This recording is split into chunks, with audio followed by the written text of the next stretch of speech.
नमस्कार, मेरा नाम प्रशांत है और आप देखना शुरू कर चुके हैं डेली लाइन का न्यूज फाइल बुलेटिन। आज की बड़ी खबर पर बात करने से पहले एक नजर डालते हैं कल दिन भर की चर्चा में रही खबरों पर।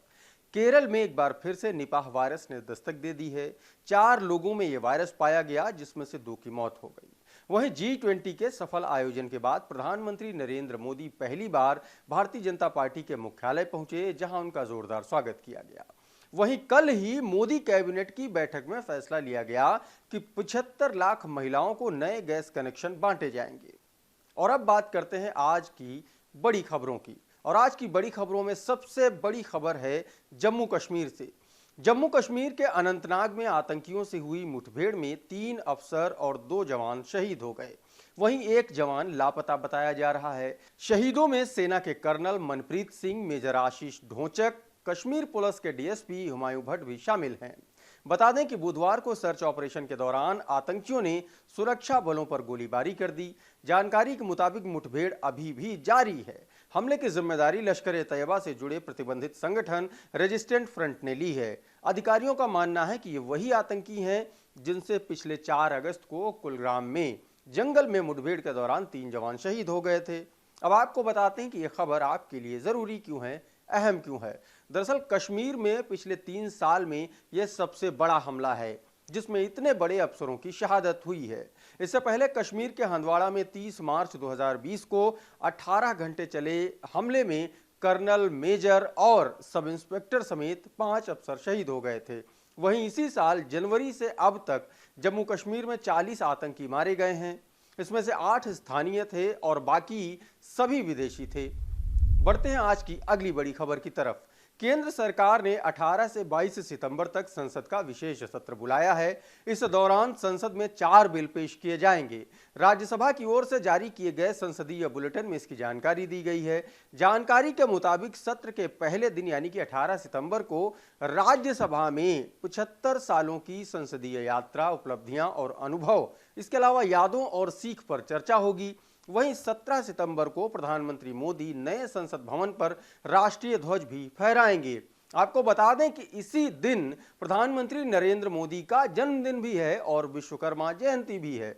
जानकारी के मुताबिक ध्वजारोहण के बाद ही नए संसद में कामकाज शुरू होगा, क्योंकि देश के फ्लैग कोड के अनुसार किसी भी सरकारी इमारत को राष्ट्रीय ध्वज फहराने के बाद ही यह दर्जा मिल पाता है।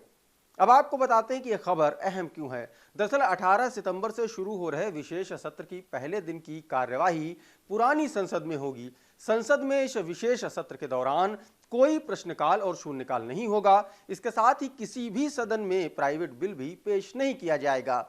19 सितंबर को नई संसद में कामकाज शुरू हो जाएगा। नए संसद भवन में जाते समय संसद कर्मचारी नई ड्रेस पहनेंगे। इस नई ड्रेस में नेहरू जैकेट और खाकी रंग की पैंट को शामिल किया गया है।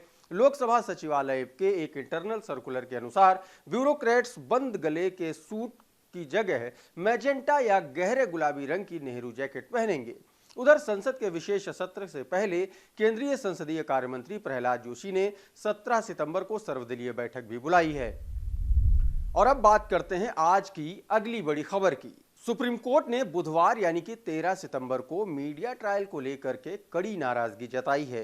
कोर्ट ने केंद्र सरकार को 3 महीने के अंदर मीडिया ब्रीफिंग पर गाइडलाइन बनाने को कहा है। इसके साथ ही सभी राज्यों के डायरेक्टर जनरल ऑफ पुलिस को भी 1 महीने के भीतर इस मामले में गृह मंत्रालय को सुझाव देने का निर्देश दिया है। अब इस मामले की अगली सुनवाई जनवरी 2024 में होगी। अब आपको बताते हैं कि यह खबर आपके लिए अहम क्यों है, जरूरी क्यों है। दरअसल सुप्रीम कोर्ट 2017 से जुड़े एक मामले की सुनवाई कर रहा था। सुप्रीम कोर्ट ने सोशल मीडिया पर अभद्र, अपमानजनक पोस्ट को लेकर एक याचिका पर सुनवाई की।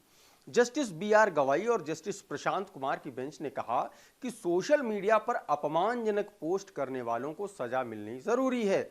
सुप्रीम कोर्ट के फैसलों और दलीलों में अब जेंडर स्टीरियोटाइप शब्दों का इस्तेमाल नहीं होगा। सुप्रीम कोर्ट ने महिलाओं के लिए इस्तेमाल होने वाले आपत्तिजनक शब्दों पर रोक लगाने के लिए gender stereotype combat handbook launch की है। और अब आपको बताते हैं कि आज की अगली बड़ी खबर क्या है। दरअसल दिल्ली में बुधवार यानी कि 13 सितंबर को शरद पवार के आवास पर विपक्षी गठबंधन इंडिया की कोऑर्डिनेशन कमेटी की पहली बैठक हुई। बैठक के बाद कांग्रेस नेता केसी वेणुगोपाल ने प्रेस कॉन्फ्रेंस की। उन्होंने बताया कि हमने देश के अलग अलग राज्यों में रैलियां करने का फैसला लिया है। पहली रैली अक्टूबर के पहले हफ्ते में मध्य प्रदेश की राजधानी भोपाल में होगी, जिसमें मोदी सरकार में बढ़ रही बेरोजगारी, महंगाई, भ्रष्टाचार जैसे मुद्दों पर बात होगी। और सभी दल जाति जनगणना का मुद्दा उठाने पर भी सहमत हुए हैं। इसके साथ ही वेणुगोपाल ने कहा कि सीट शेयरिंग पर अभी कोई फैसला नहीं हुआ है, सभी पार्टियां मिलकर इस बारे में जल्द से जल्द कोई फैसला जरूर करेंगी। वहीं बैठक खत्म होने के बाद कांग्रेस ने एक्स पर लिखा कि हमने साथ मिलकर लोकतंत्र की रक्षा का संकल्प लिया है, हम इसे जरूर पूरा करेंगे। जुड़ेगा भारत, जीतेगा इंडिया। अब आपको बताते हैं कि यह खबर आपके लिए अहम क्यों है। दरअसल 2024 के लोकसभा चुनाव से पहले देश के 26 विपक्षी दलों ने सत्ताधारी एनडीए को चुनौती देने के लिए तैयारियां शुरू कर दी हैं और सबने मिलकर इंडिया गठबंधन बनाया है। इसके चलते रणनीति बनाने के लिए अब तक 3 बड़ी बैठकें हो चुकी हैं। अगली बैठक अगले महीने अक्टूबर में हो सकती है।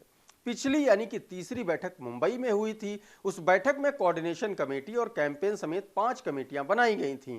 इनमें से समन्वय समिति की जो पहली बैठक है वो कल दिल्ली में शरद पवार के आवास पर हुई थी।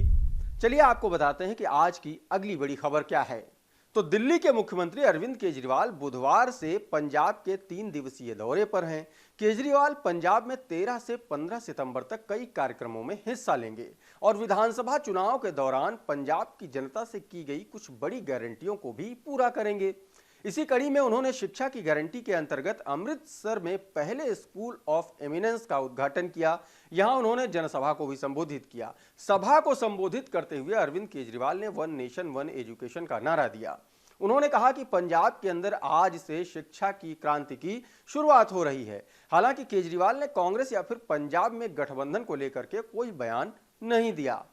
चलिए आपको बताते हैं कि यह खबर आपके लिए जरूरी क्यों है, अहम क्यों है। तो 2024 के लोकसभा चुनाव में भारतीय जनता पार्टी का मुकाबला करने के लिए विपक्षी पार्टियों के गठबंधन इंडिया ने चुनावी तैयारियां शुरू कर दी हैं। लगातार मीटिंग पर मीटिंग हो रही हैं। हालांकि कई राज्यों में गठबंधन में शामिल पार्टियों के बीच तकरार देखने को मिल रही है, जो पंजाब में सामने आ भी चुकी है। वहीं पंजाब के बाद हरियाणा में भी इंडिया अलायंस को लेकर के दरार सामने आई है। वजह है हरियाणा के पूर्व मुख्यमंत्री भूपेंद्र सिंह हुड्डा का एक बयान, जिसमें उन्होंने साफ कहा कि गठबंधन की शुरुआत तो अच्छी हुई है, लेकिन हरियाणा में कांग्रेस पूरी तरीके से सक्षम है। सभी 10 की 10 सीटों पर कांग्रेस चुनाव लड़ेगी। और अब बात करते हैं आज की अगली और आखिरी बड़ी खबर की। मनी लॉन्ड्रिंग केस में ईडी ने माफिया अतीक अहमद की बीवी शाइस्ता परवीन के खिलाफ चार्जशीट फाइल कर दी है। ईडी की टीम ने यह चार्जशीट लखनऊ की कोर्ट में पेश की। बता दें कि ईडी की जांच में शाइस्ता परवीन के खिलाफ लगाए गए आरोप सही पाए गए हैं। वहीं शाइस्ता के सहयोगियों और करीबियों के खिलाफ भी जांच चल रही है। जांच के बाद उनके खिलाफ भी चार्जशीट दाखिल की जाएगी। यह खबर आपके लिए जाननी इसलिए जरूरी है क्योंकि उमेश पाल हत्याकांड के मामले में माफिया अतीक अहमद की पत्नी शाइस्ता परवीन को भी आरोपी बनाया गया है। फिलहाल वो फरार हैं और पुलिस उनकी तलाश कर रही है। शाइस्ता परवीन पर 50,000 रुपए का इनाम भी घोषित किया गया है। ऐसे में यह खबर आपके लिए जाननी जरूरी है। न्यूज़ फाइल के मॉर्निंग के इस बुलेटिन में फिलहाल इतना ही, लेकिन आप देखते रहिए डेली लाइन। डेली लाइन के वीडियो आपको कैसे लगते हैं हमें कमेंट करके ज़रूर बताइए। अगर आप हमारे चैनल पर नए हैं तो हमें सब्सक्राइब कर लीजिए। और अगर ये वीडियो आप हमारे फेसबुक पेज पर देख रहे हैं या किसी भी डिजिटल प्लेटफॉर्म पर देख रहे हैं तो उसे फॉलो कर लीजिए। हमारे प्लेटफॉर्म का नाम है डेली लाइन।